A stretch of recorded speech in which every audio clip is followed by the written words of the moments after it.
Hello, beautiful people, and welcome back to another episode of the USL Show. Hope you are so excited. We have a lot to cover in this win. Lots of recaps, a lot of youth movement stuff that's officially here. Atlanta is back, and some people are confused. But hey, John, how are you doing, man? Yeah, I'm doing really well. It kind of stinks that it's just two of us for what was an insane weekend. Yeah. This felt like maybe the week where we started to actually learn things about teams, I want to say. So, yeah, excited to get into it all. Speaking of only two of us being here, everybody go send some love to Ryan and Alan. Like, send big love to them. I'm not going to share their news out in, here, obviously, but, go find them on social. Send them lots and lots of love.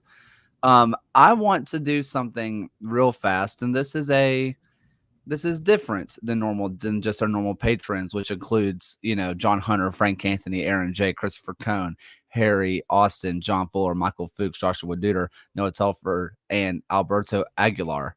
Thank you guys so much for supporting us. And in that, part of your support is going to be getting us to our first ever on location show. We can't really announce where we're going yet because a part of that is figuring out how to kind of get there. So we say this at the end of a few shows, but we're going to put it up here bright and bold. We are for sale. um, we are looking for a sponsor. I mean, I kind of said that jokingly, but we're looking for a sponsor. If someone has a company that wants to get something read on, I guess a somewhat national audience, like it's there. If you want to support us, we are looking to travel. We're trying to get 5 people traveling, which is a lot. And even if it's only just a little bit coming out of our pocket, as long as we can get most of this covered, we will be good to go. We'll share more about that once we kind of have that. If you are looking for us, our work email is theuslshow@gmail.com. It's in the description. If you're listening to podcasts, it will be there as well. Please check that out. We would love to actually get this show rolling and on location, which we've been waiting to do for a long, long time now. So, all that said, we can be bought. We can be bought. We're not afraid. Order for tonight's show. I want to just go ahead and hop right into it. Atlanta, Roswell, Georgia was announced as a Super League contender, or was awarded a Super League team, but that's not the part that caught people's eye. It was the fancy gold letter beside it, or I guess like symbol, it's a star. The championship as well. The USL going back for the first time since Atlanta United 2, which people were very excited on the Super League front, but are left very confused on the championship front. What are your kind of thoughts about this, John? Yeah, I mean, I want to start out with the Super League team because no matter how you come at that team, that's going to be a huge deal for the league. Atlanta is a market that has shown it can support the men's game at an extent that's basically unmatched in America right now. So if you can transport that support to the Super League, that can be a real boon for what this organization is trying to do. That can be the anchor tenet for this soccer-specific stadium that they're trying to set up in Roswell. So everything about that, love it, 100%. I think from the championship side of things, it can be thornier. There is an argument that, okay, you're putting this team out in a semi-affluent suburb. If they do come with this stadium project that really makes it a can't-miss fan experience, maybe you're able to get enough butts in the seats to make it all work. Given the fact that this is a growing sport, you can siphon off some of the suburban contingent that's going for Atlanta United. But I do have my concerns that you're entering one of the markets that's really the spine of Major League Soccer right now. Given how things went at the end with Atlanta United 2, which is so apples and oranges, it hardly even begs comparison. I do have some qualms, but overall, I'm just so happy about the women's side that I want that to be the focus, probably.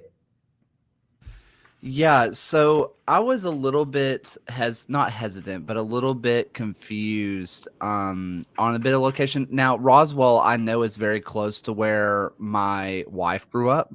So like I know that area well, but I kind of got my sides mixed up because they're not too far from where the Silverbacks played. Like at all. I think it's like a 20-minute drive at most.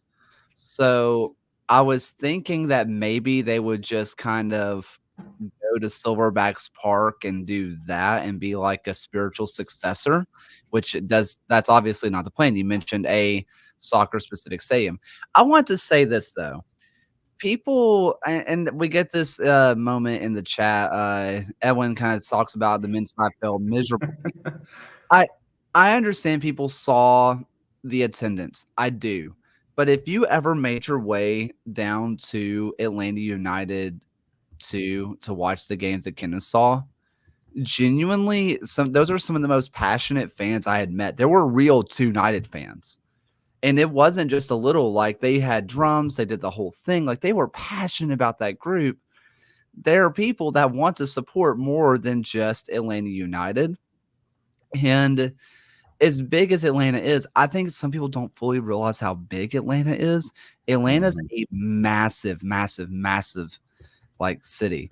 Um, I think the DeKalb County is bigger than like that county is like bigger than the metro or like Atlanta's bigger than where Birmingham is, like the It's county that metro. the It's metro is one of the 5 or 6 biggest in the country. Like if you're going to have 2 cities in any market, Atlanta is on the list, the very short list of cities where you should try it.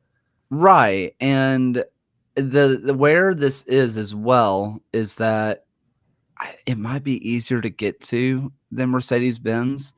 Mercedes Benz for Atlanta United, it's a beautiful facility. I get it. I've been there several times. It's wonderful. It's not the easiest to get to.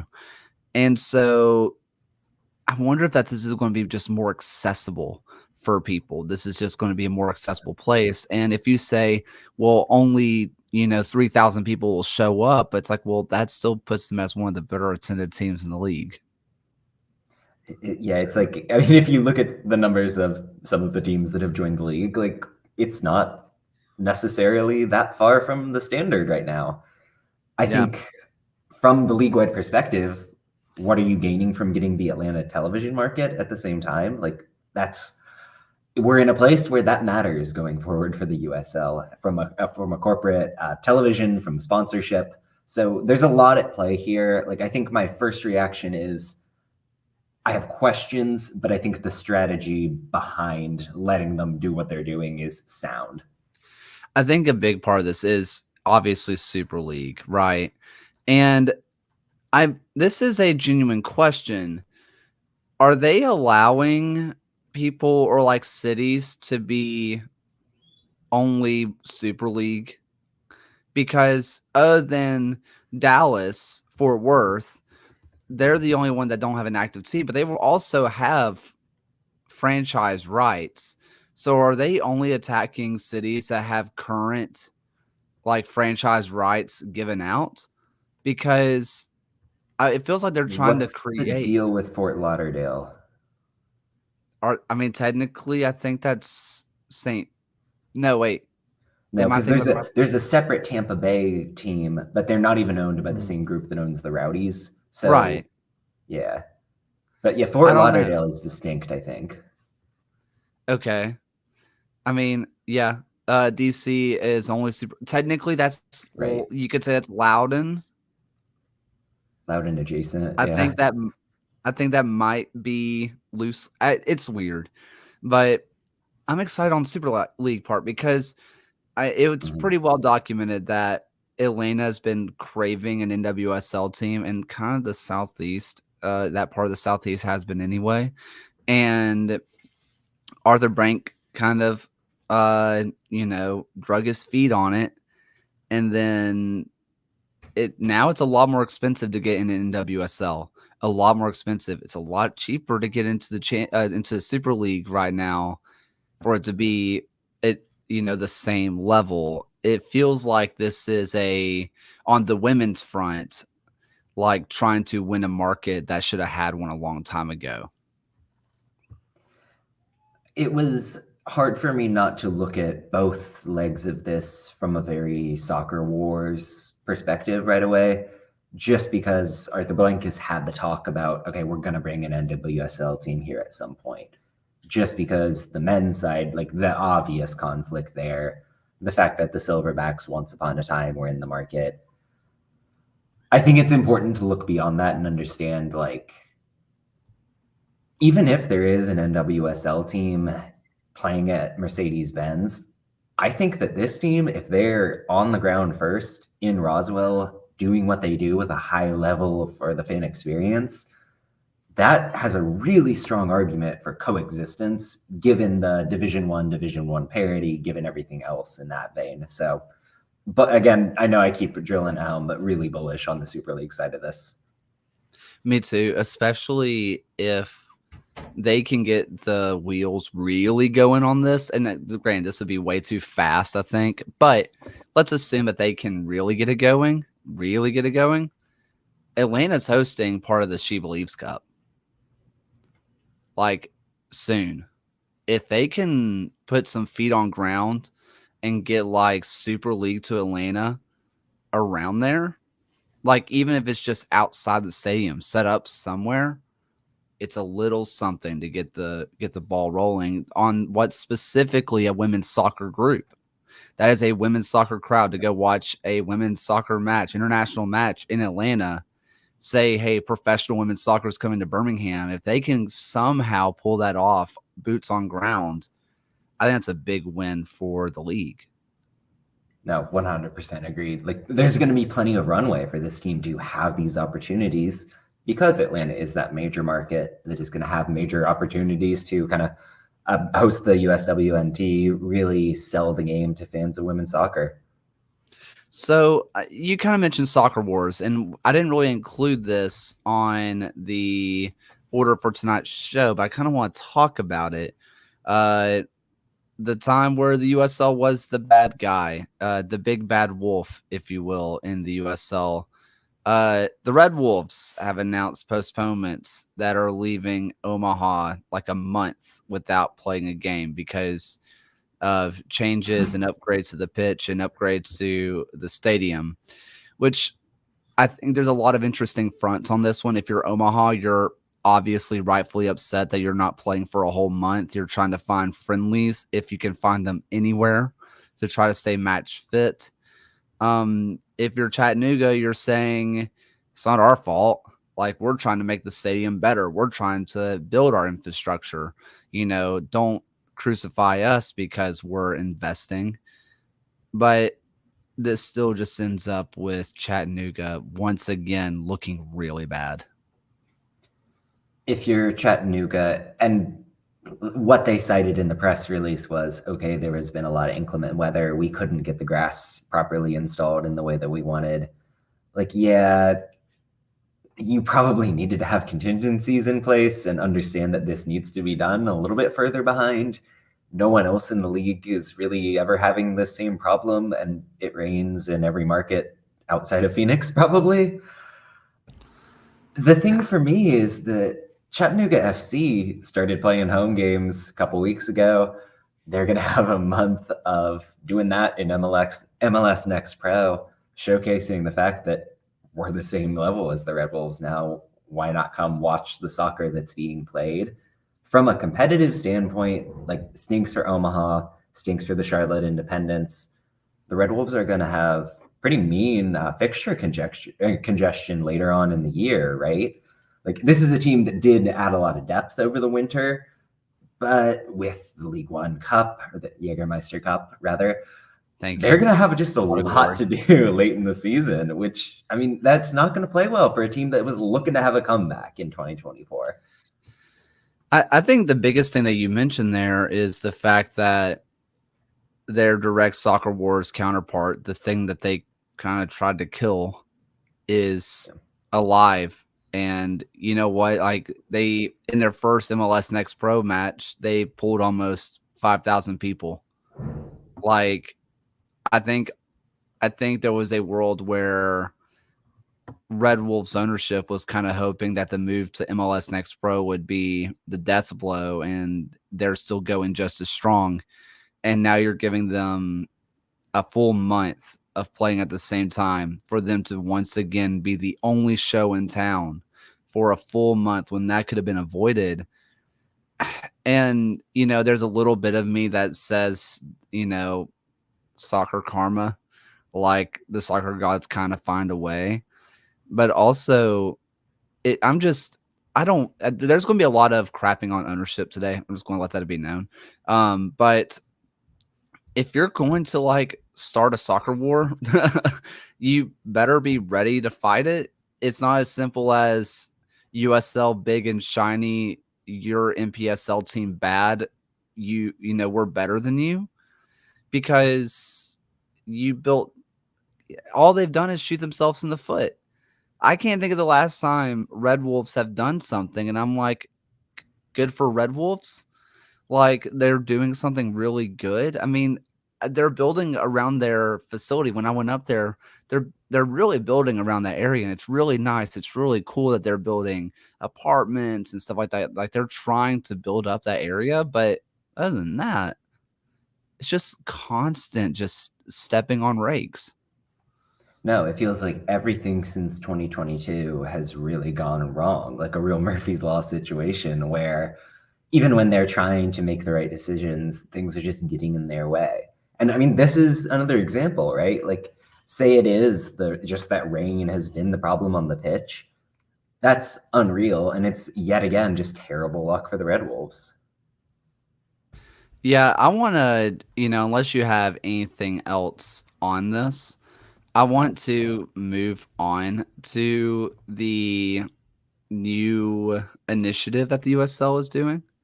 So the new initiative, and by the way, Red Wolves, yeah, they won the Open Cup, first time they've ever done that. I mean, good for Red Wolves for winning in the Open Cup. And by the way, what was an insane game where they Yes, went down a man, almost blew the lead. It took added time, like just crazy stuff for the Red Wolves. I mean, they kind of keep the old like League One thing of if a team gets a red card, they're still going to win because League One. I mean, what Yeah, year was that? Was that 2022 when like teams who went down a man just yeah, kept winning? yeah. Stupid. Um, the USL has said that they are starting a new initiative where they are allowing the addition of 2 players to the home club's match day roster. And that is the headline. I kind of wish that they would have talked about that more than just saying youth movement in the headline. But basically, if it is a youth player, if they are on a standard player agreement, the club is allowed to allow up to 2 players that are 17 or younger, or a player who has signed an academy agreement. The home club is allowed 2 of those players, regardless of the player's age at the time of signing the player agreement. So you'll have a follow-up story on this in the morning. Thank you, Nicholas Murray. Hashtag subscribe to the Rondo. Like, please actually do that. It's really good stuff. Mhm. There's been a lot of discourse on this. I love it. I know that some people were like, this is just another way for them to skirt some like salary rules or whatever. Like, you still have to pay appearance fees and anything like that if they play. So, like, there's that. But also, some people, and kind of rightly brought up, Brandon McCarthy brought it up himself, Yeah, is feels like it kind of favors the home team a little bit. And yes, like it does, but and I think this is also my own opinion. Child labor laws are wild and they're not consistent from state to state. And so if a player is on the bench, they may not be able to travel to another state and be on the bench. I have a feeling that this is the way to kind of just broadly say the home team can do it because you know your own state's child labor laws, you know? And yes, as we always say, please play the youth. On the child labor laws thing, I don't know if you were seeing the Tom Bogert tweets about New York Red Bulls had that 15-year-old kid who Yeah. couldn't he couldn't even be on the bench past like 6 o'clock or 9 o'clock Yeah. at night because it 6 violated 6 New p.m. Jersey's 6 p.m. because it violated New Jersey child labor laws. Like, if you want to know why maybe it's a little bit difficult to have the academy kids travel, case in point right there. But I mean, overall, on the home away thing, like, sure, if you have two teenagers on the bench, in theory, it helps you out.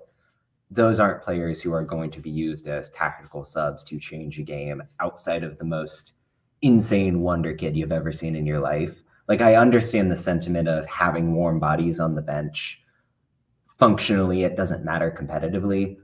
Where it does matter is when you are a home team who's up a couple goals late, you can throw on these kids for 20 minutes and say, go get some run out, get some professional experience, show yourself off, because that's the whole point of the youth movement, right?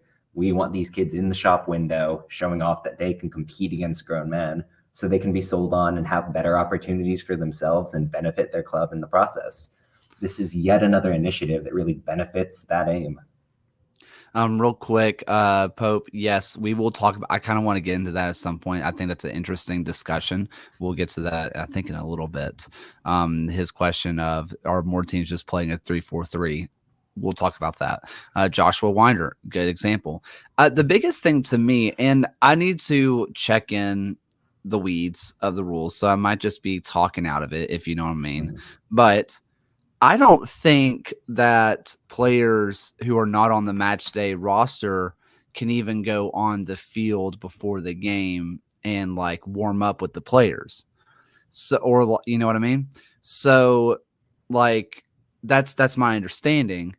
And there's a lot that comes with being a 15-year-old and getting touches during warm-ups, being beside the 32-year-old who's been doing this for their entire life and seeing how do they do rondos? How do they do one-touch passes? How do they do this when they're preparing for a game and understanding the rhythm and the flow of a game? Just being a part of that is a lot. That is so much of learning how to be a professional is, I mean, I watched it and I'm not going to air out the kid it was or what team he was on. But there was a kid that I watched Legion play 2 years ago now, and he was a 16-year-old kid who had traveled down for a game. And during the warm-ups, he was running 110%, like just putting in so much effort into the warm-ups. And he came on at the end of the game, and when he came on, he was already gassed. Like, learning how to pace yourself during a warm-up, that's stuff that you have to learn how to do. It sounds so stupid because you've done it since you were 12, but the first time you play as a professional, that adrenaline's crazy. Just learning how to pace yourself is just so important on being a professional. No, 100%. It's having that extra time that you're sanctioned to have now around professional athletes in the context of professional coaching, that when it adds up over the context of 16 home games, 17 home games, really makes a difference for a young player. Yeah. Do we want to go ahead and get into some of the matches that were? Yes, please. All right. Let's first start off with the USL Tactics Show. As always, this one came out today with our favorite Charleston Battery. Hello and welcome into the USL Tactics Show, where today I want to talk about Charleston's throttling 4-0 win over New Mexico United and the way that their press completely denied New Mexico joy in the middle of the pitch. As you can see on the heat map there, Charleston was unbelievably effective at denying the central spaces, and you can see that breakdown here. The Battery typically run a 4-2-3-1, and it was no different on Saturday night. Notice the way that the three attacking midfielders and one of their central midfielders, deeper from the pivot, step up to deny New Mexico any access to the midfield. New Mexico is a team that tends to use Marco Micheletto and Zico Bailey. It's the real nexus of their offense. Those two central midfielders drop deep to get touches and create joy. But look how Charleston pressed. They had their wingers take very looping, arcing runs that denied the midfield and drove play to the sidelines, again referred to the heat map. This team had no joy in the central areas. Moreover, Charleston was able to turn press-based joy into offensive chances. Because New Mexico was turning over the ball in dangerous areas, Battery then got the ball in more attacking-minded areas. You saw it on the Nick Marcanic goal there. You're seeing it again here, where the Battery are able to force a turnover by taking those looping, arcing runs that deny the midfield areas. This is a virtuous cycle that we saw through much of last season, of course. This team is built upon the press, and that's really Ben Pierman's specialty in instilling it. Look at the way they counterpressed as well. Here, Charleston loses the ball. They're able to get a central midfielder, Aaron Malloy, and their left back, Nathan Dos Santos, to win the ball back, again in a dangerous position, and then work into Arturo Rodriguez for what ought to be the goal of the week, just nasty stuff. But again, built on the defense. This team is so good going both ways, and it's because of those principles that Ben Pierman is able to instill. I want to hop in with just this question, and it's not Charleston directly. I'm not saying the result would have changed, but did we ever find out why Tambakis didn't play?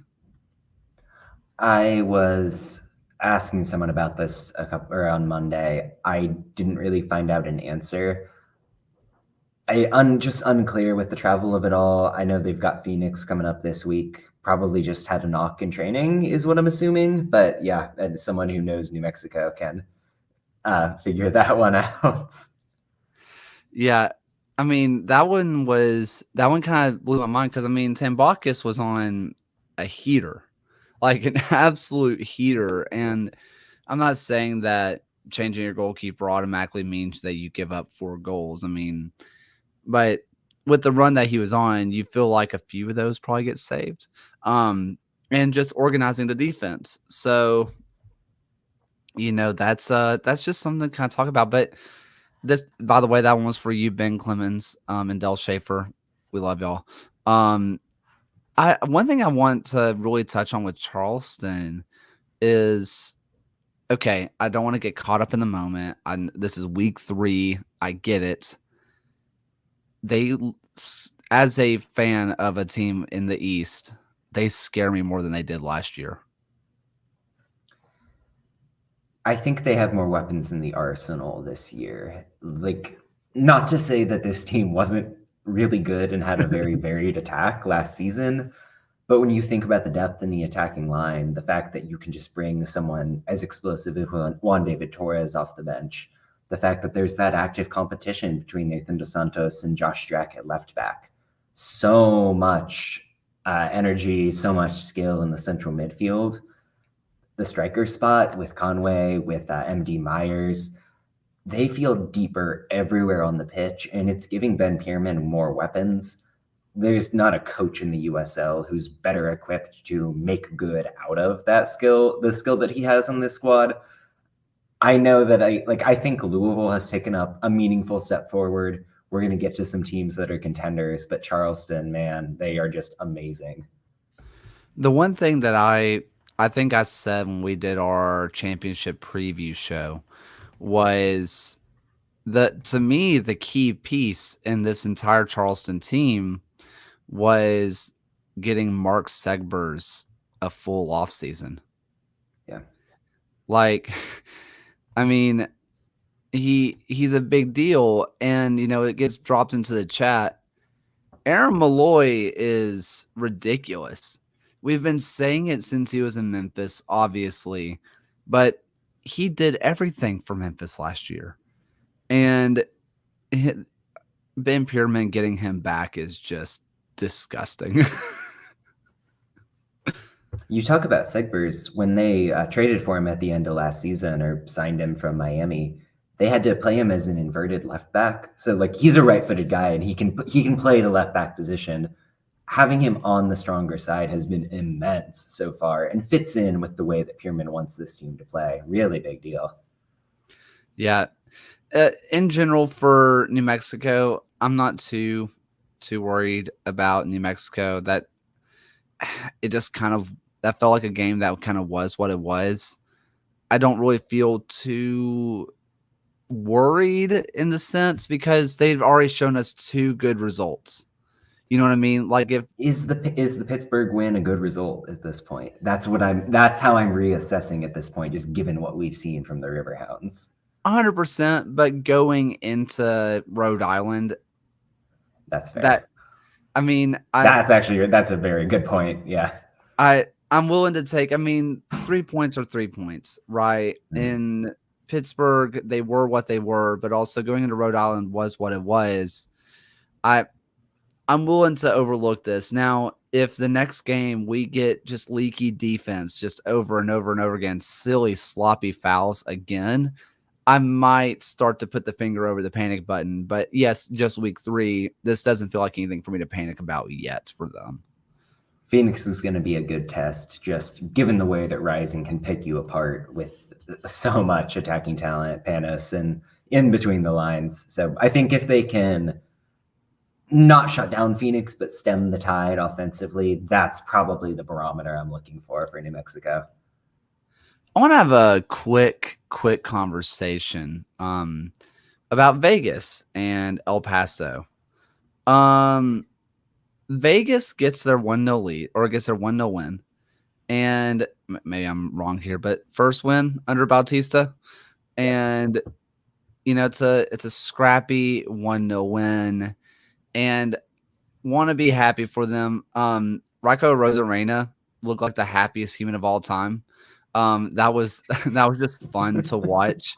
The El Paso side can't be ignored. 5 matches in 12 days with a friendly, which is so cool that they were playing against their sister city right across the border, but they could not have put it at a worse time in the schedule at all. And a lot of this is compounding with the fact that they didn't get good results. If they had gone and gotten 2 wins, played their friendly and then lose the Las Vegas, I feel like we could say a little bit of fixture congestion, but whatever. This early in the season, for you to play 5 matches in 12 days is just malpractice. It's like you don't care about the player's health. When the thing with the friendly, both of the clubs sharing the ownership, the fact that El Paso is still waiting on a couple of players to come over on loan that haven't quite got their papers figured out yet. And El Paso really has been running what I would call like a 15-man rotation. Like they're not using the depth in that squad to much of a degree at all. Someone like a Lucas Stoffer who's going end to end at the wingback spot, like I feel bad for that guy's lungs right now. And especially given the fact that El Paso has some tactical holes right now where they're getting played over constantly into the channels, the fact that they can't consistently create down the middle, it's all kind of coalescing into this snowball effect that they're really suffering for it. And credit to Las Vegas for getting that win, by the way. Systematically, I think Dennis Sanchez is making the right changes that they need to make. I think that they really put a priority on the defensive solidity on the wings. When you're putting Joe Zhao and Gausu Samake there, those are guys who have played fullback in their careers. Like, they still have the speed to get upfield, do damage alongside Corey Bennett, but there's a real two-way effect to when you have them versus like a Solomon Asante, who, while he's still a great player, he's not necessarily that defender. And I think it was totally the right call to kind of stem what the Locomotive do. But El Paso came in weak for the reasons we've delineated, and Las Vegas took advantage. This is kind of where I want to talk about the kind of the conversation that got brought up earlier with the 3-4-3. This was, El Paso has been running a 3-man back line. And I think of the 3 of the 4 USL teams they've played so far kind of typically run a 3-man back line.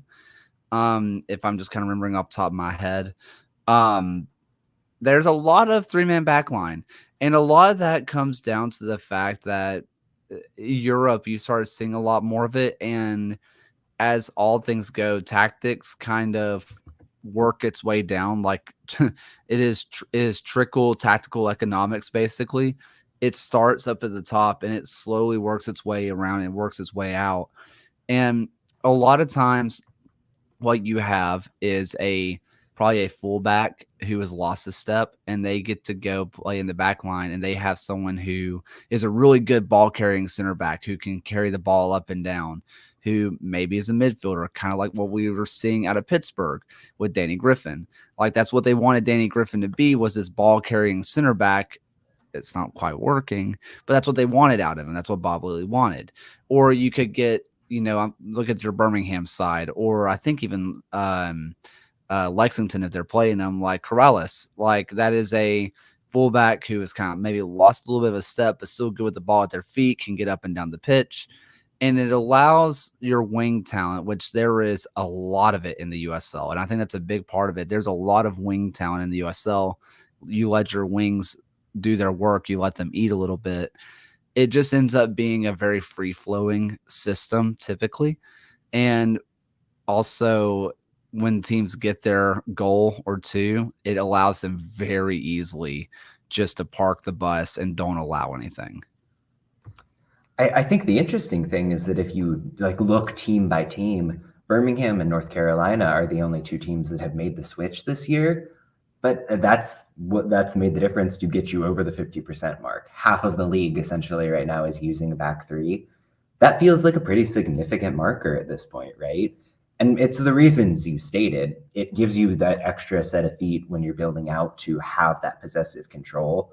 We're seeing more and more USL teams every year avoid the long ball, really try to kind of play with possession in mind.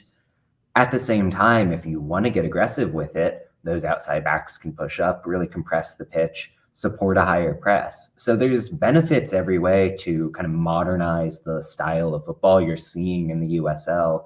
I think it's important, and I think that it shows that there's a real sophistication to the coaching in this division. Look at Kano Smith, who's coming in and using a really progressive 3-4-1-2 shape with Rhode Island, pressing high, controlling the game with that model. He's not going to choose a shape that's outmoded. And that's the reason why you're seeing it across the board. Connor Davis kind of puts this in the chat. Lou City switched to a 3-back. It scares me. Lou City's kind of always been a 3-back. They may announce in the past, they may have announced it as a 4-back, but Tyler Gibson was a third center back when they were in possession. Like he dropped in so deep. While I think, go ahead. Well, I was going to say, like, whenever you had, like, Oscar and you had Dia really bombing up the wings, Gibson was sitting so far deep. You were essentially running a 3-man back line, even when they weren't. Now, when they went to a proper 3-man back, like, Gibson was getting up. Like, he was getting up there, and he was wonderful with the ball at his feet. But whenever they were running that 4-man back, he was just dropping in constantly. Well, that's where formations are kind of a crapshoot. Like Louisville was going to be a back three team when they possessed no matter what, even if they defended with 4 defenders and then that holding midfielder. So at a certain point, it is academic. But I think the fact that you're just seeing more teams kind of move players around in that way, just a further good sign. What Popes puts into the chat, or like Birmingham is doing with Enzo. I don't know what Birmingham's doing with Enzo. He's a CDM center back striker. Everything you want a man to be. A normal combo. Let's go ahead and move on just a little bit. Real fast. I would like to get to Orange County versus Miami. John, start fathoming. They're getting results.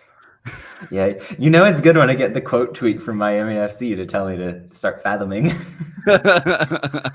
I do think we've praised Nocerino a lot in the early stages of the season because he's got this team so well drilled.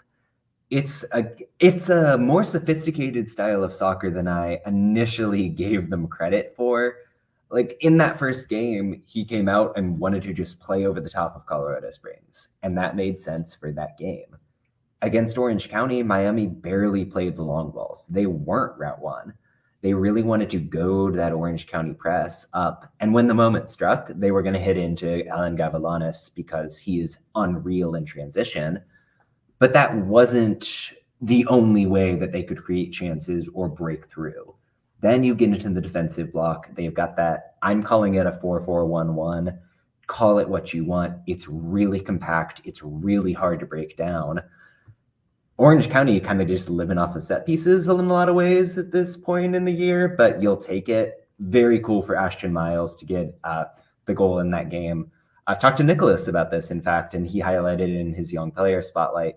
Miles is a guy who's homegrown, came up in the OC system, as opposed to the Oshandinas, the Kobe Henrys, who kind of developed elsewhere and came in to Orange County SC like it was a finishing school. Miles is their guy, and to see him be one of the best central defenders in the league so far and then get the goal, amazing stuff. So I think a lot of positives on both sides. Want some more spark from Orange County just to throw that out there, but they have the luxury of being able to ease in and know that, hey, you can always just pull off like an 8-game winning streak in the summer. I mean, the kind of point out what you're talking about here, you talk about Route 1 versus Colorado Springs. They completed or they attempted just over like 300 passes, and it felt like most of those were with their own center backs before they just tried to go long and kind of say Booth down there somewhere.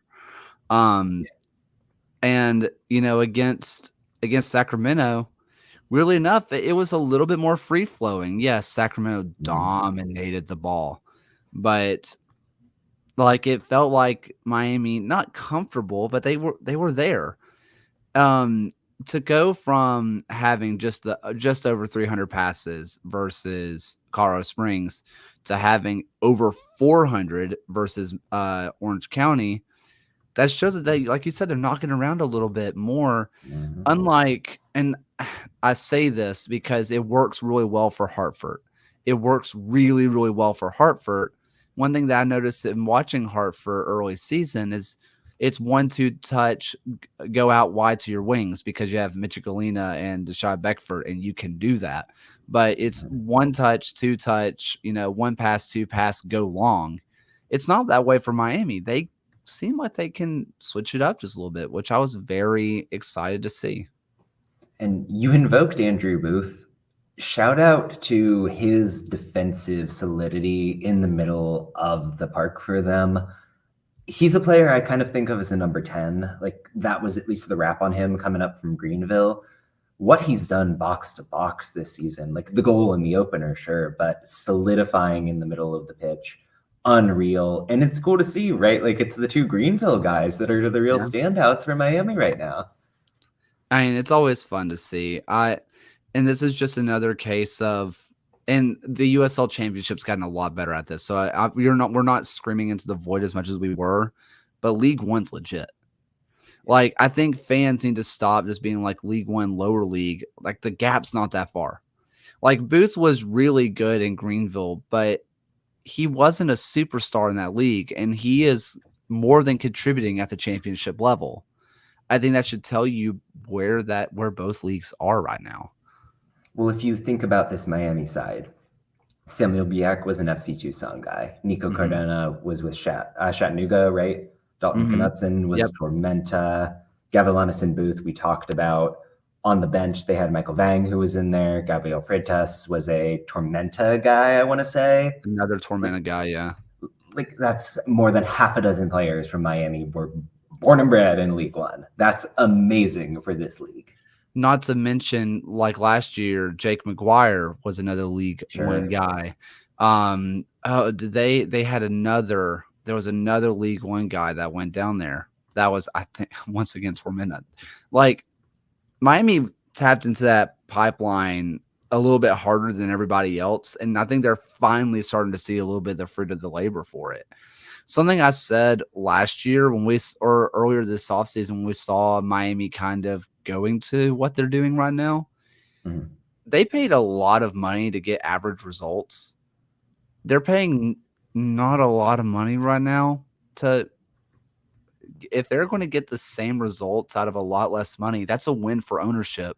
if they're going to pay a lot less money for better results, I think, hey, you know, is it Ricardo Sanchez? Yeah, Is that Ricardo yeah, Silva. Silva, thank you. Yeah. Mr. Silva, hey man, flashy name does not always equal good. Welcome to the sports. Like, trusting your coaches to find the deep cuts. It's working out for them early doors. Every time I think about the fact that they paid $750,000 for Richie Ryan, it just makes less sense, and I cherish it always. I think it's funnier that it was Richie Ryan. Richie Ryan at the time, like elite defensive midfielder in the NASL, but like it's Richie Ryan for a fee that you would never see a USL team pay today. If a decade later, almost. I can tell you, I can almost guarantee you this. If your team gets $750,000 for a player, that number gets leaked. It's not the mysterious, like, could be up to figures. Like, your team is announcing that. Right. Like, that's a point of pride if you're getting that money. Yeah. Just incredible. Let's go ahead. I want to talk about League One just a little bit. We'll talk about Phoenix and Oakland in a second, but are we skipping Detroit Loudon? Or are you just like making no, the Detroit fans wait? Okay. I want to get into that. I want to talk about Richmond Tormenta though. Yeah. That was, if you did, people just need to go back and watch that match. Unreal. Just how good of a match that was. And yes, my Johnny Dean is playing goalkeeper for Tormenta. The tweets will continue. But seriously though, Ford Parker, if you have not been seeing what Ford Parker is doing in League One with Tormenta right now, it is unbelievable. Because Richmond probably should be walking away either with a draw or a win if it wasn't for what Ford Parker did in that match. I mean, Tormenta came out with the style where they really want to press you. Often that meant moving Tavio de Almeida from the pivot higher upfield in the press. So you're leaving Connor Doyle alone as the single holding midfielder. I love Connor Doyle. He scores bangers for fun. Probably not the guy you want as the lone defensive presence protecting your back line. But hey, when Ford Parker is standing on his head like he did, just insane. Like that's something that this team's going to be able to rely on down the stretch. And you do have to give credit to Richmond. Playing the kids, by the way. Nick Simmons, the 17-year-old Jamaican. Was it Griffin Garnett in the midfield? Another teenager from the academy. Amazing stuff. We don't talk enough about how fun to watch Neil Vinyals is. One of the most skillful players in League One for years on end. I went back and did the replay of this game, catching up since the championship tends to kind of eat up my Saturdays. That game was worth the price of admission. Just skill on both sides. I thought the late substitution with Arthur Basawa coming on, I think making his debut for the Kickers, he was immediately impactful at the number 9 spot. The hold-up play, the physicality, nearly got a headed goal. Really well played on both sides. The kind of game that makes you feel good about the hopes for both of these teams going forward. For sure. I always end up watching Richmond, and I say always. Now I'm getting into it wasn't fair with what happened in Detroit because Adrian Billhart could have been a real superstar of the championship. I was noting him in the Open Cup game where it seems like his movement was just next level. Like he's somebody who's thinking at a level that's above the USL Championship. He's got the skill to pay that off. Definitely, it was weird for him in what was kind of a transition year ultimately in Detroit where they couldn't settle on a system. Trevor James ended up being out the door. Cool to see him land back in Richmond where he's going to be a difference maker. Let's talk about Detroit. Detroit walks away with a 2-1 win over the People's Champ. And, I mean, Jop with a banger. Like, banger of all bangers. And then Faro, Yeah. Here's one thing I will say about this with Faro, and this is something that hashtag ad. If you listen to the Jake McGuire for the glove of the game, something that he talked about a lot was refusing to pass on pressure to his defenders. Like there was several times I asked him, I was like, "You had a defender open. Why did you kick it long?" And he said, "All I'm doing is passing on defenders." It's like he basically said it's becoming crisis avertant. You're just hoping somebody else makes the mistake. It felt like they kind of did that with Faro. Like, I don't think he should have that ball at his feet played to him there. There's nowhere for him to go. He couldn't go back. Yeah. Someone there. He couldn't kick it long for obvious reasons of what happened. Maxi Rodriguez eventually gets a deflection into a tap in. That was just a moment where Faro gets the when playing it out of the back goes wrong, highlight against him. I don't really think that's him. Like, there's nothing he could have done. No, I think in a lot of ways it's systematic. Like Loudon, even in game one against the San Antonio press, that was a lot harsher than Detroit's was on balance. Like Loudon did not want to play a long ball in that game at all. And you saw that again, where just the tendency to pass at the back and try to play yourself out of trouble ultimately probably cost them 2 points or rather 3 points out of this one. Like, you hate to see it, but you like the fact that Ryan Martin is going to stick to his guns and try to be consistent with how he wants that team to play. So credit in that sense, but definitely can't blame Faro too much for the concession. Elvis and Mo. I think I said this last week, maybe, or I said it somewhere. Elvis and Mo feels like what they missed from Hopino. Like there's an excitingness to him. There's also a grittiness that comes into his game that it just seems like, and like Nicholas Murray is saying, is like, see where he was pre-Hartford. It's really interesting to see just kind of what he did, just a knack for being in the right place at the right time. I was kind of impressed with what he was doing defensively too. Like he was putting in some work, trying to win balls back. It felt like this is already a team that's already playing as a team with Detroit. I think on both sides, just watching this game, seeing the style, the way that they pass, the way that they move off the ball, this felt like one of the most technical games of USL soccer that I've maybe ever seen, which is a high compliment. It's up there. And when you're thinking about this, and no offense to the clubs, but it's Loudoun United and Detroit City, right? Like they've come out playing incredibly good soccer. And in that second half for Detroit especially, they sharpened their movement in a way where they just couldn't be stopped. And Mo was such a huge part of it, the way that he was dragging defenders out of shape, the way that whenever there was a turnover, he was committing in the counter press. I think he's an interesting guy just because he can contribute defensively, but you've got to feed him in attack or he's going to be a little bit disinterested. And that's how a lot of strikers are. So seeing him engaged like this right from the get-go is huge.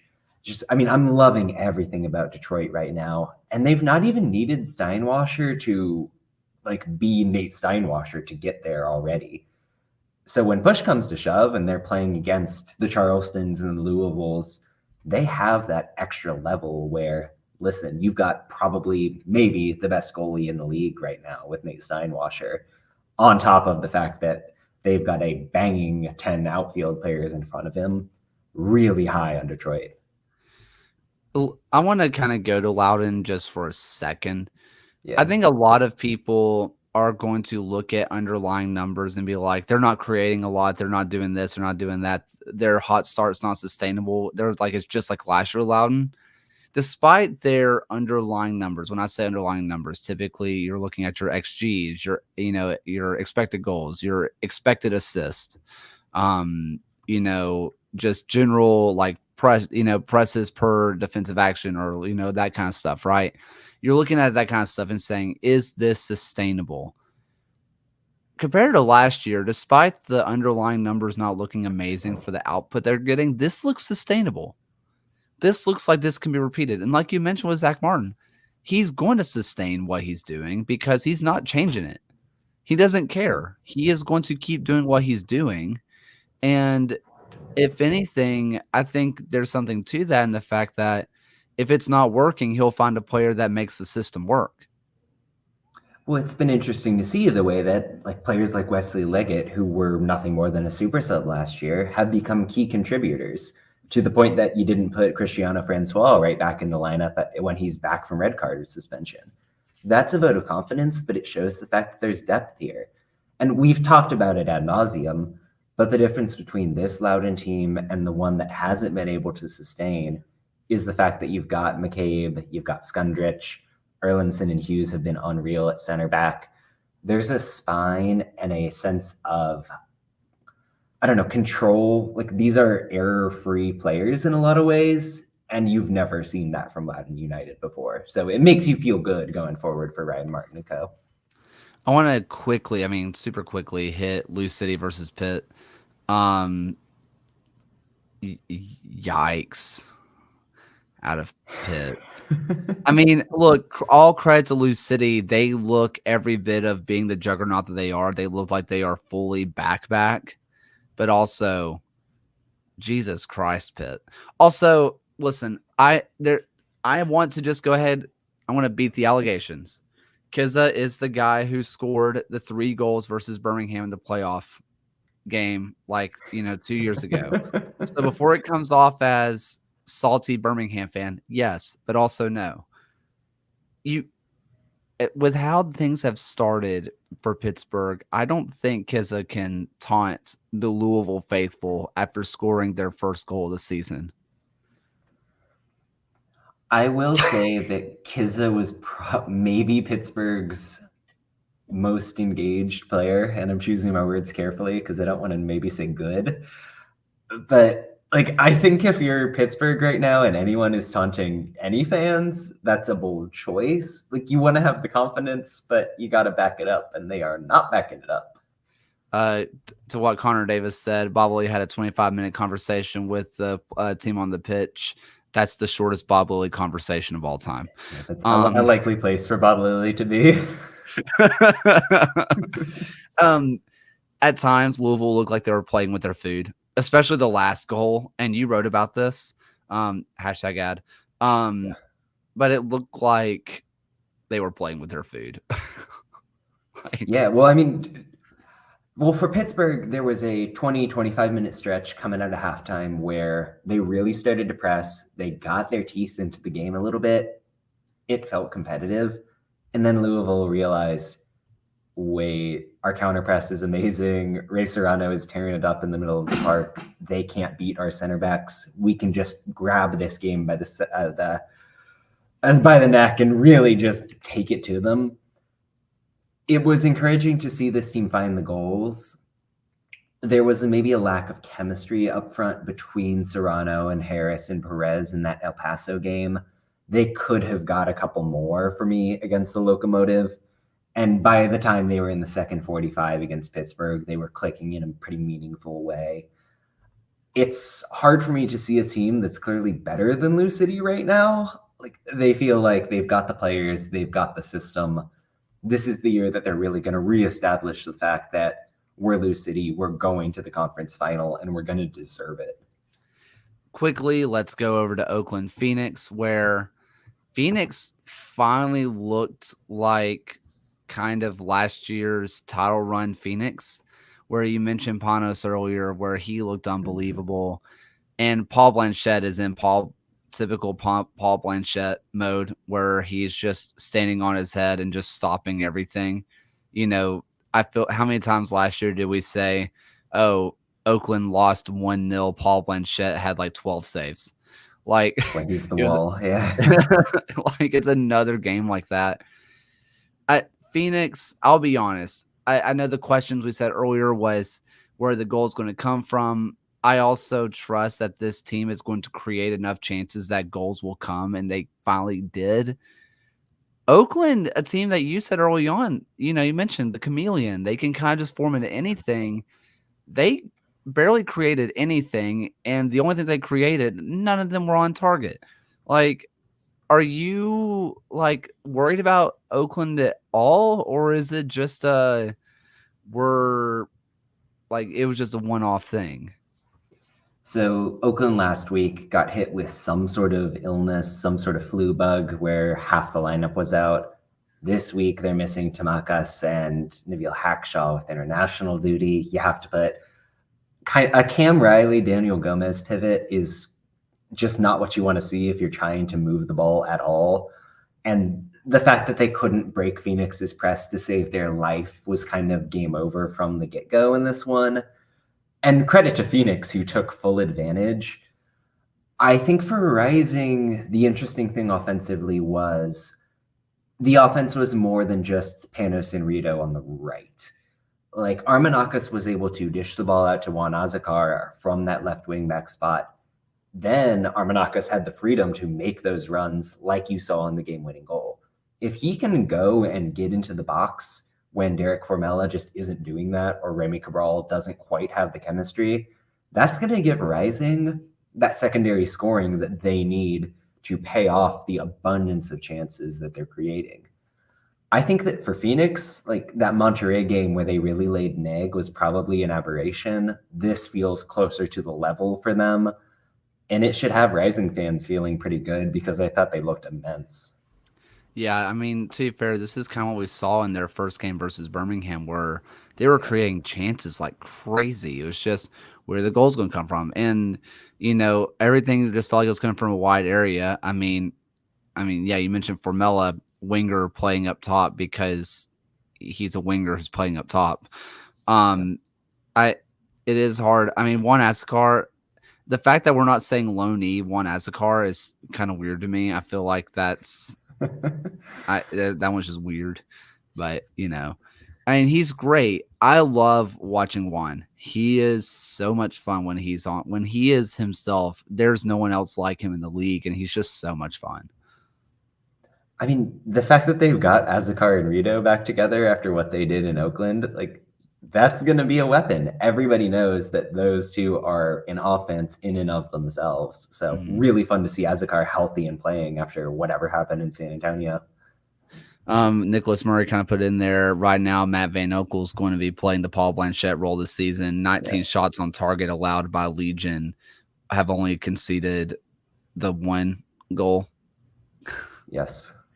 Just that's insane. Gross. Real fast. We might touch that one. I don't know. Lexington 1 Knox. Yes. You and I were not out on Lexington, but we did not have them as the consensus 1 seed when we did our USL League 1 show. And this is not us saying that Lexington's a bad team by any stretch, but I feel like the early cracks that we highlight on the show are very apparent right now. I wrote a little bit about them last week in terms of the fact that they just aren't getting any offense from their right side right now. Like Tate Robertson has not been able to get the ball. They've not got Christian Young generating anything from the right back spot. Credit to Jorge Corrales, who really has been the one initiator. Simply, Lexington doesn't have the guns they need to distribute from the back, and it's hurting them. Ates Diouf isn't getting touches. He's got 3 shots all season. The Vermont Green game was what it was, but in the league, they look pallid. They look very almost disinterested in the press. They're very much sitting back and kind of daring opponents to come at them. They have the depth and the skill to go at teams and dictate the terms of a match, and they simply aren't doing that right now. Now, 1 Knox is probably a big reason why that happened over the weekend. They're a team that came out way better than I expected. Angelo Keller-Rosales has been a revelation in the forward line. Like he's playing this kind of right wing number 8 fluid position, popping up between the lines, facilitating play. I think the interaction between their wingers and their wingbacks has been tremendous so far. Like Knoxville is doing everything right, but it's been frustrating to see Lexington kind of lay an egg to date. It's not fully fair to talk on Darren Powell because he has been well, he when his time in the championship kind of was what it was. It was consistent, but it wasn't always good enough. You know, Inter Miami 2, whatever they end up calling them, that it's a 2 team, right? And then he goes over to England. He's with Crystal Palace. It's with a U21 team. But there were times where we were making these same comments about his teams, though. Borderline disinterested. Like, didn't feel like they were fully clicking on things that they should be clicking on. I'm not saying that Powell's the problem because, our boots on the ground, when you talk to Tyler Crane from Mhm. Crane Kicks Lex, he is all the way in. He could not be more in on Darren Powell. He's believing in the message that's being taught, which makes me think that it's there, but there is a bit of a pattern. He's somebody who we've talked a lot about progressive modern soccer on this episode. I don't think Powell is necessarily that guy. I think he's more likely to have you sit back, kind of prefer the long balls, prefer not to sell out in the press. When you're playing a team like Knox, who's a little bit more up to it, it can bite you. So curious to see what adjustments come for Lexington, who on paper ought to be one of the top teams in this division. And we mentioned One Knox in our League One, in our League One show about how their offseason wasn't sexy, but I think we both kind of said there's has to be a reason why they didn't really change anything. They just believe from within, and early on, McKeever is proving us right and wrong and saying, yeah, the answer was already right here. Why will we need to spend more money when we spent it last season? It's already here. Yeah, they're starting 8 or 9 players who are returners from a team that was pretty mediocre, and the results have been night and day better. The additions have made a difference. Like Sievert Hogley has been a real steadier in the central midfield, which, hand up, I called him maybe the worst defender in the USL Championship when we did our season preview. So moving him into the midfield inspired. Like, I think McKeever knew what he was doing, and clearly it's paying off so far. Just so I can give love to Hartford because Hartford deserves a ton of love right now. They win 1-0 over Birmingham Legion. The one thing I put on Twitter, I put it in our Discord. Check out our Discord. They had an XCG, an expected completed goals, which basically means if it's on target, it's more like that's kind of what you're looking at. For example, they say an XG of a penalty kick is 0.76, but if it's on frame, it has an 86% chance of going in. So basically, if it's on target, it has a better chance of going in. They calculate it that way. Basically, if the goalkeeper wasn't there, would the goal have gone in? That's kind of what they're calculating. Their XCG on shots that were put on target, they had a 5.13. They were expected to score 5 goals in that game. And put it down to bad finishing, Matt Van Okel standing on his head, whatever. Who cares if they just got one? It looked like a horrible, rainy, cold night in Hartford. That was an unreal offensive performance. Just an unreal offensive performance from Hartford. When you think about the fact that Romario Williams was gone with the Jamaican national team and they're starting like teenager Mamadou Dieng, like that makes the performance that much more impressive to see. What you got out of Beckford and Galena on the wings was simply ridiculous. Like, I actually thought Birmingham came with a fairly considerate approach to how they wanted to defend that team. And you can point to errors for sure from the Legion. But what Hartford was doing on the wings, you could have put them against Man City and they would have got some results. Like, those players are cooking at a level that is utterly ridiculous right now. Hartford is going to be so dangerous. Yeah, I think one thing that I got to mention here is Miji Marana, who was the right wing back for Birmingham Legion. I can't think of a much worse time to get your first professional appearance than having to go against Michigalina. That should That's be messed up. illegal. Yeah. That's messed up.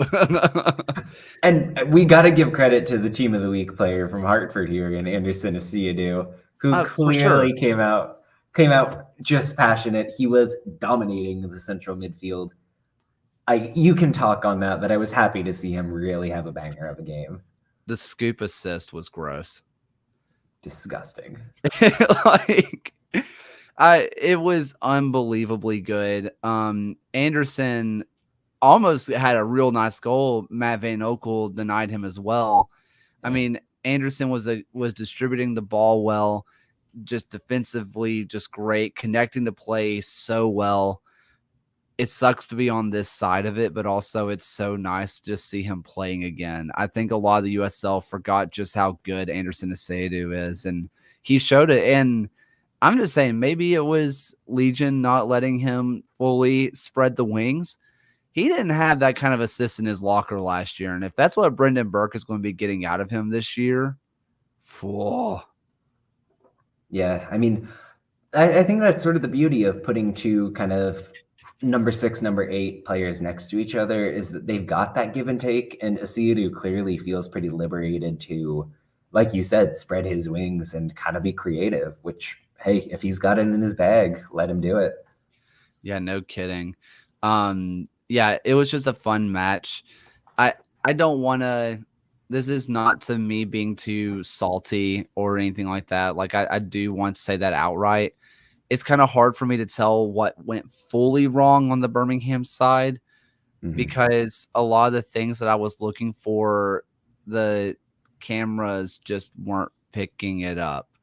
Like, you know, like they didn't have as many camera angles as you would want. So like if sometimes they show alternate views of certain things and they just didn't have that. So it's hard for me to really get into the weeds of what Birmingham was doing wrong, but boy, were they showing what Hartford were doing right. Just unbelievable. That's my big takeaway from this game for sure. Let's go ahead and predict some matches. Why don't we? Just fun stuff. What are you doing, dummy? Oh, God. We got a nice audible meow there. He gets the zoomies at about 9 p.m. and 5:30 in the morning. Every other time he is just asleep and having a blast, like just sleeping. Yeah, for you. Yeah, he's as sweet as can be, but God bless him. Let's go ahead and get into these predictions. Why don't we? Let's start off with Phoenix versus New Mexico. Phoenix, gets their finishing boots on, and New Mexico, well, they got shellacked. Can they respond? Yeah, I mean, a nice Southwestern rivalry game here. New Mexico is still a team that I believe in, even though clearly I thought that Charleston kind of had their number. The question for me is Phoenix able to sell out and shut down Micheletto and Bailey as those deep-lying creators without kind of sacrificing their shape and just throwing off their own offense? Ultimately, I lean yes, and I think Phoenix does win this game. I think it's going to be a real litmus test for both of these teams, though. I agree. I think we're going to learn a lot about these teams. Even if it ends in a draw, I think that we are going to learn a lot about both clubs. I'm taking New Mexico, and it's not really just New Mexico bounce back and Phoenix falls back down to earth. I don't think that at all. I just think that what New Mexico brings is going to challenge Phoenix a little bit more, and even Phoenix struggled with what they were getting out of Oakland. Kind of back at New Mexico in that. Charlotte versus Spokane. Spokane has already been kind of talked about in our Discord chat of like, hey, they are for real. Like a lot of people are like, yo, they are scarier than we think they'll be. Charlotte not really fitting the bill of League One runner-up from last year. Where are you feeling? Charlotte a bit odd. They've only played once, and it was against a Knox team that might be a weapon. I've only seen Spokane really play a full game against Ballard in the Open Cup, and Ballard kind of took it to them. I know I need to hit the tape a little bit more with Spokane, but I think this is the game where Charlotte kind of establishes the fact that listen, we're here. We were in the final last season. We've got most of that team back. We're going to get a win in this game and set the tone.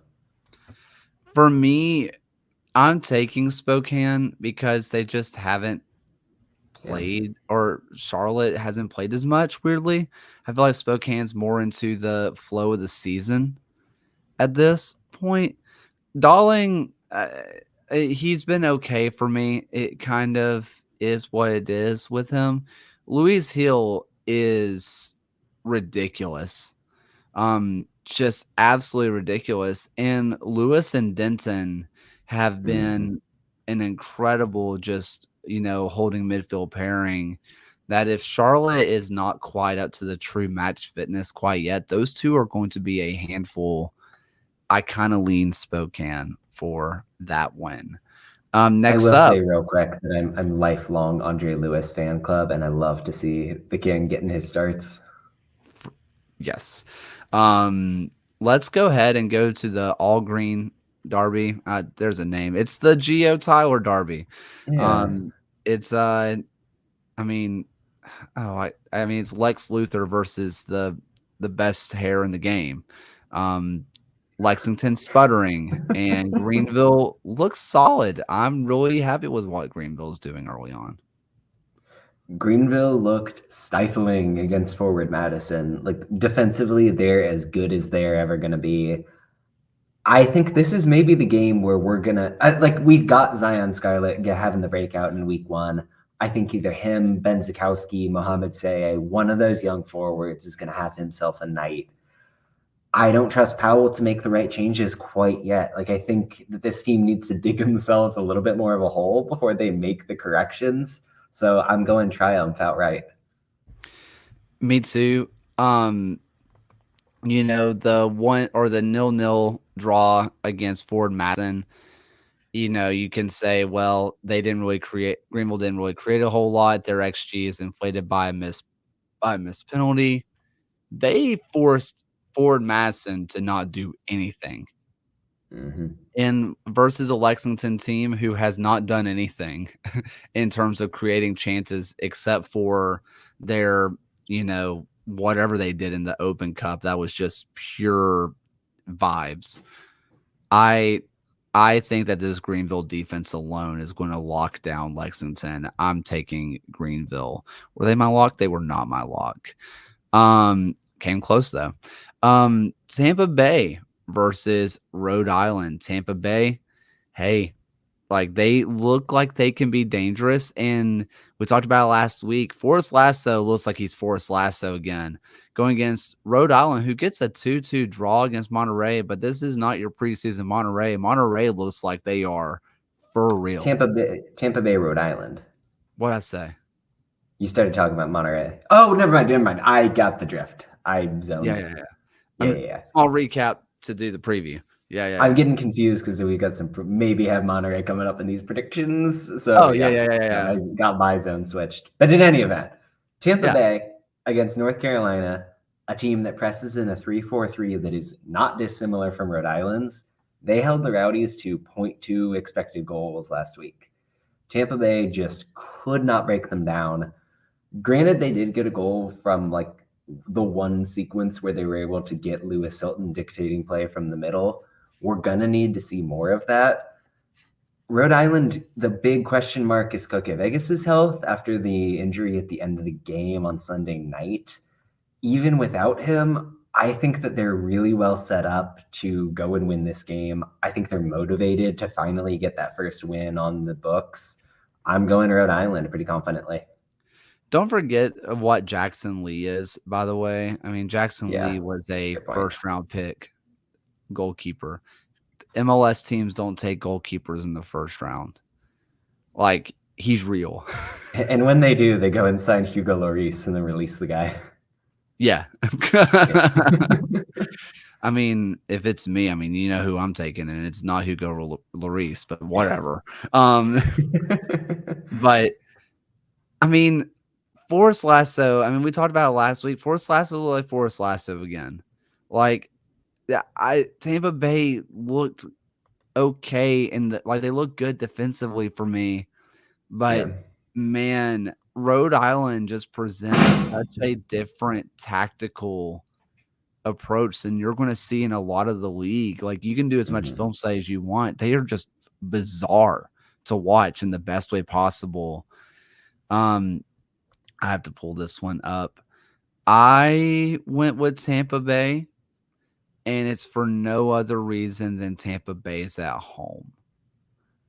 Like, it just feels like they can't. Al Lang just feels like one of those places that they just don't lose. No, that's fair.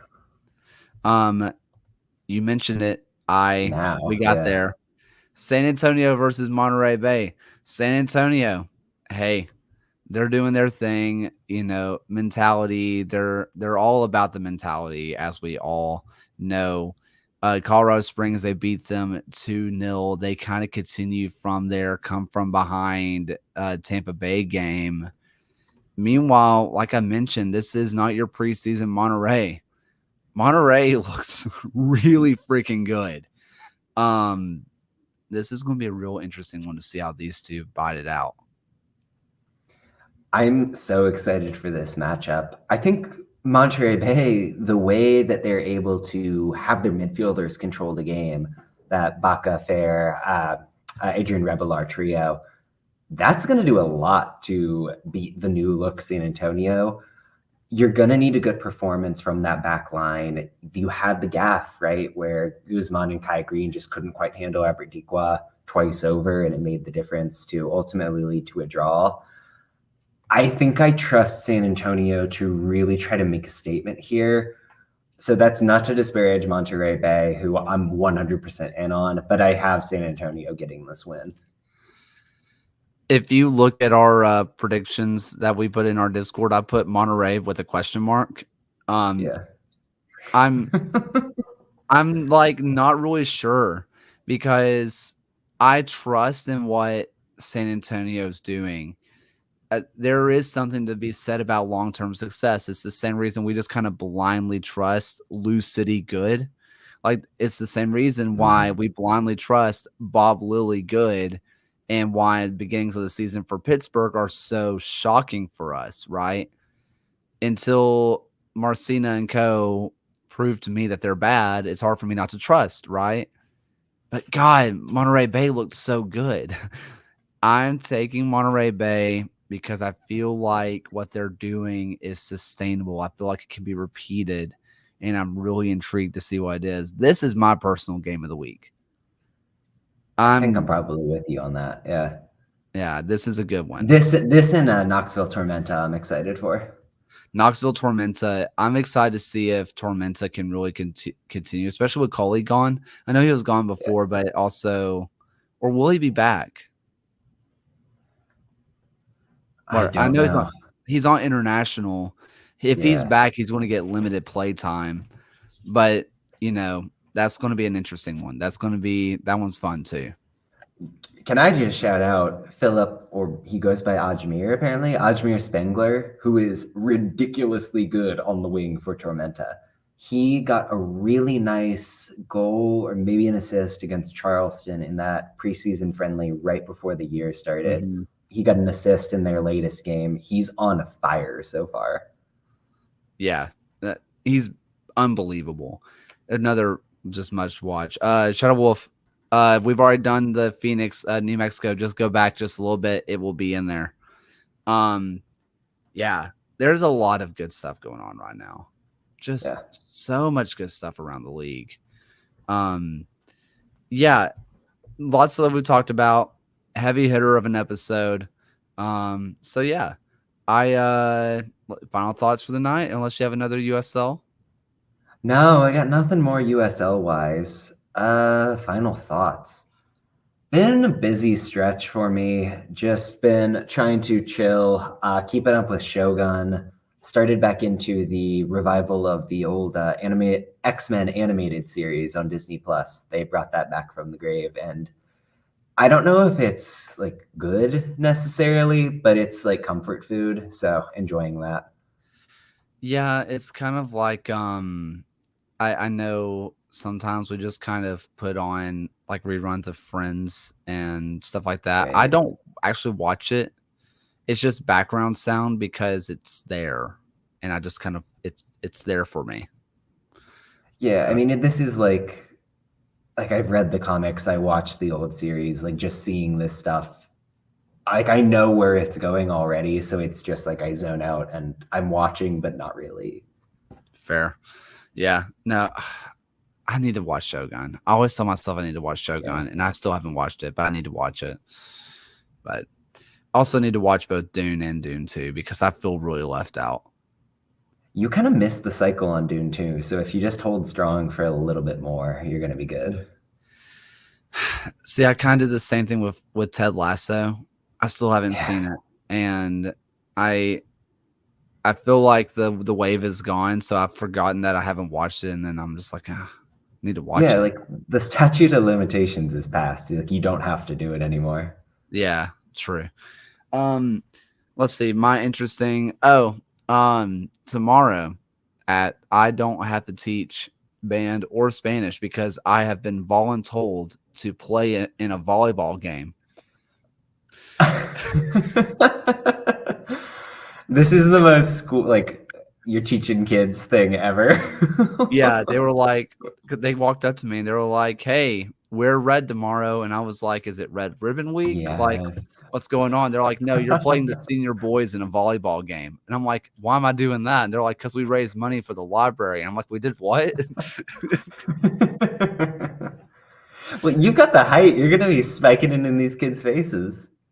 Some of those kids can dunk. I'm screwed. That's a good point. Yeah, senior in high school, like you've lost the athletic edge at that point. Like they're in their athletic prime, and I'm just not. Yeah, arguably, I've never had an athletic prime. Oh man. Oh, I love. Okay, so Nicholas Murray's watching. See, I understand. I understand the Ben Clemens comment, but I just haven't watched it. New Zealand versus England cricket. I love cricket. I watch so much cricket in my free time. I'm watching baseball and cricket. If someone's filming it, I might try to get a video and see. Like if I fall on my face, there will be a video of it somewhere. So that'll be posted eventually. Yeah, on some high schoolers TikTok. I've already been there. Yeah. Oh, speaking of tomorrow, soccer down here, 10 a.m. We'll be on there and talking about ATL stuff. So yeah, never been a better time to tune in to an Atlanta-centric show, people. To be fair, they do a really good job of not just being so Atlanta. They're great. They're great, but still. They're great, yeah. But yeah, that's about it. Don't forget, people, send good vibes to Alan and Ryan. Check out what Phil just posted on Twitter with Malloy and stuff like that. Just he saw the vision, as Charleston pointed out. And remember, people, for one last time tonight, we can be bought. We can be bought. The USL Show at gmail.com. Reach out. Thank you all so much. And, here for the first time and final time tonight, here's Alan's voice. Thank you for watching another episode of the USL Show. The USL Show is now proudly part of the Protagonist podcast family. Please go to protagonistsoccer.com to check out more work.